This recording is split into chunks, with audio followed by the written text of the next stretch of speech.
I was born into a royal family, but over time people came to believe that I was the child of a god. An example of a similar situation in history is Julius Caesar, who ruled the Roman Empire. Caesar gained a divine status among the Romans, and divine qualities were attributed to him. Especially the later emperors of the Roman Empire used such beliefs to present and promote themselves as gods. This played an important role in political and social interactions. To briefly mention Julius Caesar, he emerged as a political figure of the Roman Republic and later declared dictatorship. He carried out political and military reforms in the Roman Empire and contributed to the shift of Rome towards the monarchical direction. When Julius Caesar looked at my statue with tear-filled eyes, he realized that by the time I was old enough to die, I had conquered half the world. Now he was the same age as me, but when he thought about it for a moment, he realized that he had achieved nothing worthwhile in the world. He had already been questioning the facts of his life for some time, and this moment, this perception, this realization was the moment that changed Caesar's whole life. One of my teachers, perhaps the most famous, spent a long time in the lands I would later conquer, and is considered to be one of the few most important philosophers in history. He was one of the first philosophers to emphasize the importance of observation and experiment in the natural sciences. His work influenced the scientific thought of the Western world until the Middle Ages. He made important contributions not only to science, but also to many other fields such as ethics, politics, metaphysics, logic, and literature. In my lifetime, the effects of the Little Ice Age were being felt. The sun was less active, and temperatures were 1 to 2 degrees below average. I also made history as the first person of my nation to cross the ocean.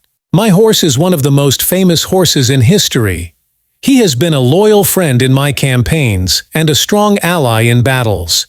He was wild, unbridled, black, and very big. No one could tame him.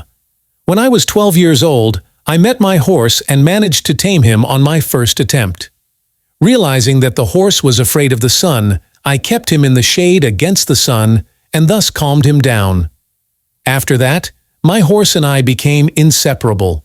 He was always by my side in my campaigns. He gave me a great advantage in battles and frightened my enemies with his strength and speed. During a battle, unfortunately, he lost his life as a result of a spear blow. I was very saddened by the death of my horse.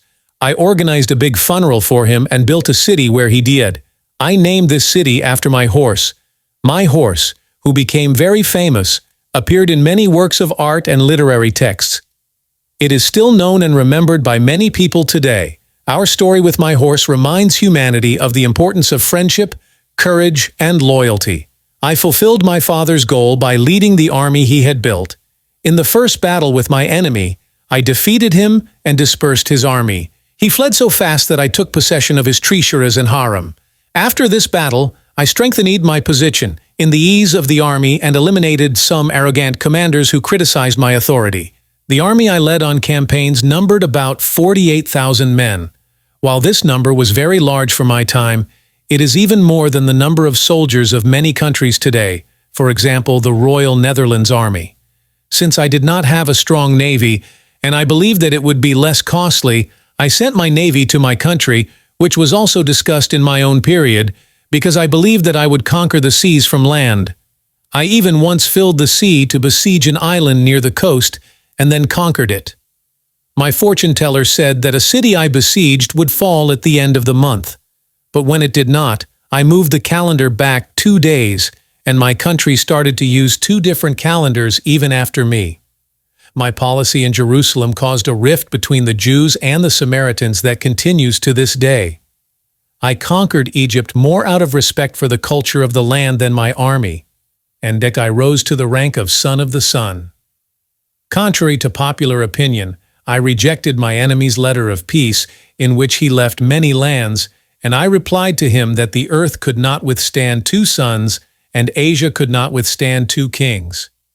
I have always respected the divination of the Chaldeans who lived in Babylon, and have seen many of their prophecies come true. Although they claimed that I brought the West to the East with the movement I created, in time they realized that the development of the West was more influenced by those who came from the East with my conquests. Nevertheless, my influence brought about changes in religions such as Buddhism and Judaism and the functioning of Greek city-states. When I came to Troy, I made a theatrical entrance with symbols that belonged to Homer and to my enemy, and many of my subsequent actions were characterized by this symbolism and theatrical gestures that encouraged my soldiers and made them believe in me. I solved the prophecy about a chariot found in one of the temples dedicated to the Phrygian sun god Sabazios in a way that no one could be sure of, and those who doubt that I did this will agree with me when they think about the prophecy and what I did. After my victories, I was in a different place in the eyes of the people of the lands I was born in and the people of the lands I conquered. One wanted me to be a citizen like them, the other wanted me to act as if I were part of God.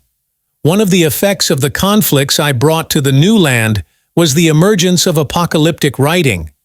I also tried to change the cultures of these lands regarding the dead, and in many of them I encountered a rebellion. My progress continued into the interior of the Indian country. I overcame the so-called impenetrable lands, despite heavy losses. This was more a success of the logistical system I had set up than of my army. Upon the death of my best friend and lover, I chose to fight to bury my grief. I attacked so relentlessly that I put all the men of the land to the sword. Those who wrote my life believed that I sacrificed those men to the one I lost. My death was foretold in prophecies, but instead of listening to them, I listened to philosophers and prepared all the conditions. On the day I died, I wrote as a note.